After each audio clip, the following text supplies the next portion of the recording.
日本ニュースタイムへようこそ。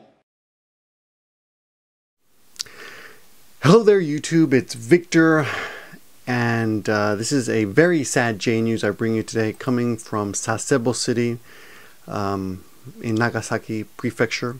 A 15-year-old girl killed her classmate and beheaded her.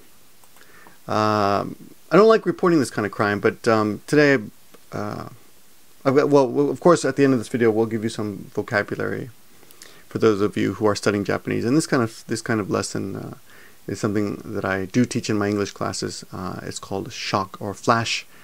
Apparently it stimulates your flash memory because it's such a shocking story that hopefully some of this vocabulary will stick. So, as an educator, we want to take advantage of this kind of. It sounds terrible, doesn't it? But not just that. This is humanity. These are people. So I don't want to appear insensitive, but I'm sure I will to some of you. And what can I do? I apologize for that. But one of the things we do on this channel is try to bring you what's happening in Japan and teach you a little bit. This, unfortunately, is one of the sad stories.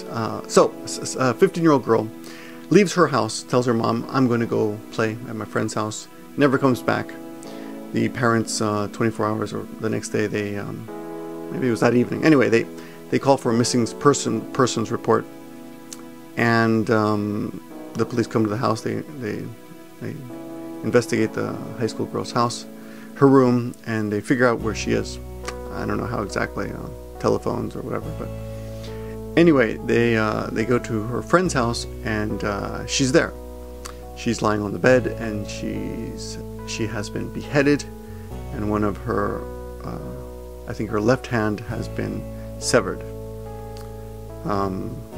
And the reason I'm making this video is not just because it's a shocking story and it's an opportunity to learn, but because it happened in Sasebo City, which is a city that had a similar experience in 2004. And I remember this one because it's actually, I think, even more horrifying.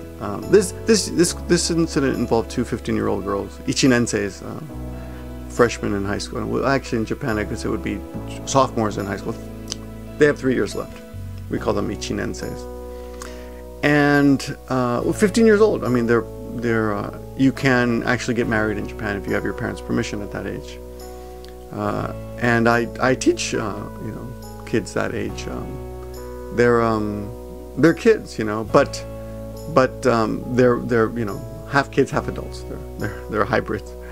But the case in 2004 involved an 11-year-old killing her classmate with a cutter knife, box cutter. And it's even more shocking, I think, because she was 11 years old. So, and that happened almost exactly 10 years ago now, 2004, right? 11-year-old girl murdered her 12-year-old classmate, and her classmate's name was Satomi Mitarai. And it's a really interesting story because not in a morbid way, but the way people deal with child criminals in Japan. Because Japan, everyone criticizes Japan when it comes to children. Japan is often criticized for being soft on pedophiles and letting things like that get by. There's a CNN report right now that I plan to do a video on tomorrow, claiming that although Japan has finally made owning what is it? Pedophile type of pornography or child pornography illegal, it's still okay to have it in manga or anime form.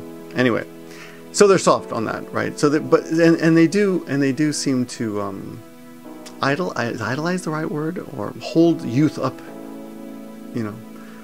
to they on a pedestal. I mean, youth is strangely idolized here.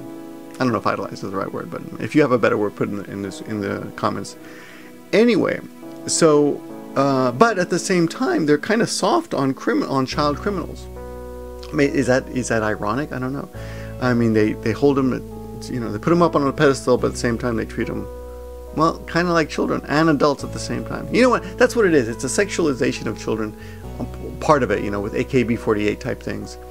But at the same time, when they do something wrong, they're kind of forgiving. So this girl who killed her classmate, she got a cutter knife, slashed her open, came back to her classroom covered in blood, apparently.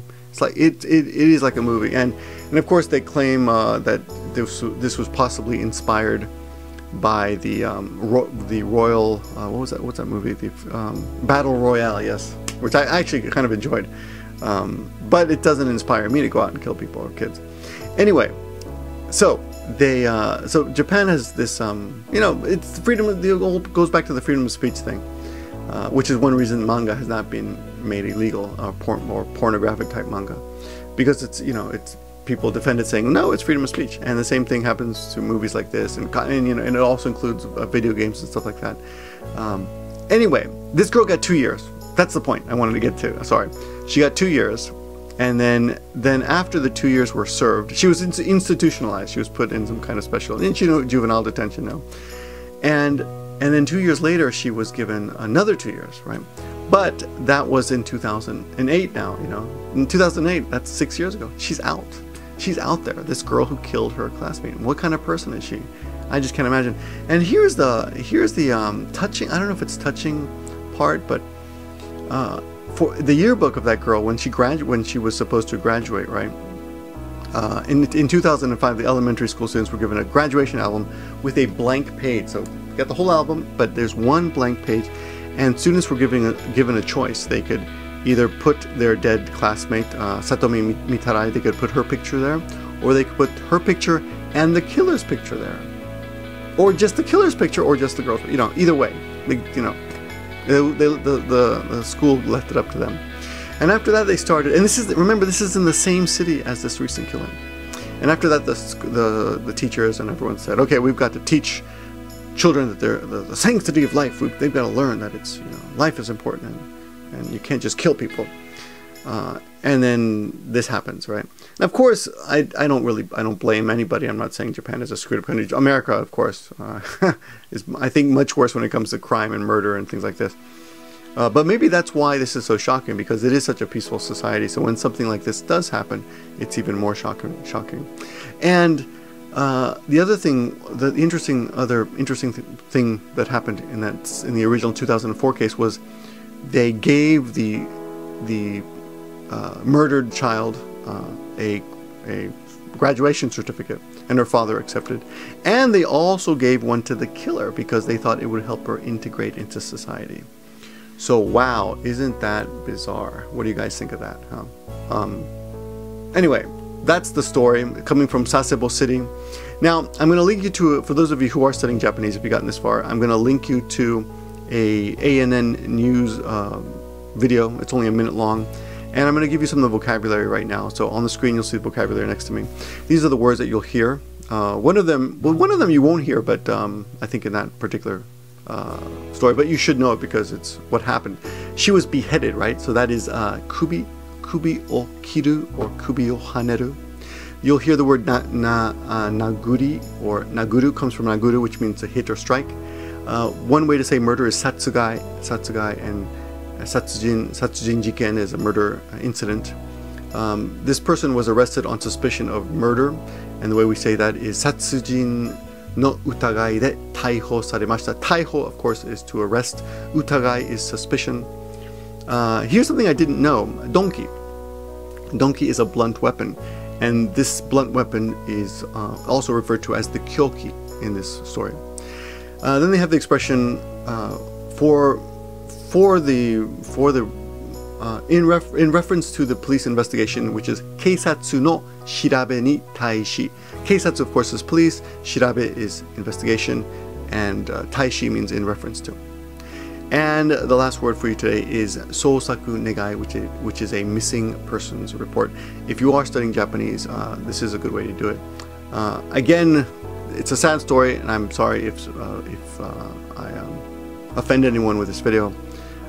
But it is interesting the way I think the Japanese deal with a murder, and I wonder what happens in the States when those, like for example, in the Columbine murders, were those kids, were there pictures in the yearbooks? I'm sure someone knows. Did they get post-mortem? Did the murdered kids get post-mortem diplomas? I think it's an interesting. It's society, it's humanity. This is the way we get over tragedy, and it's interesting seeing how other people do it. And I guess I hope I never have to, of course, and I hope you never have to deal with anything. But anyway, that's the story. Thanks for watching, guys. My name is Victor, Gimmeabreakman, and whether you be a genius or a moron, always remember to live large. And take care, and I'll see you in the next video.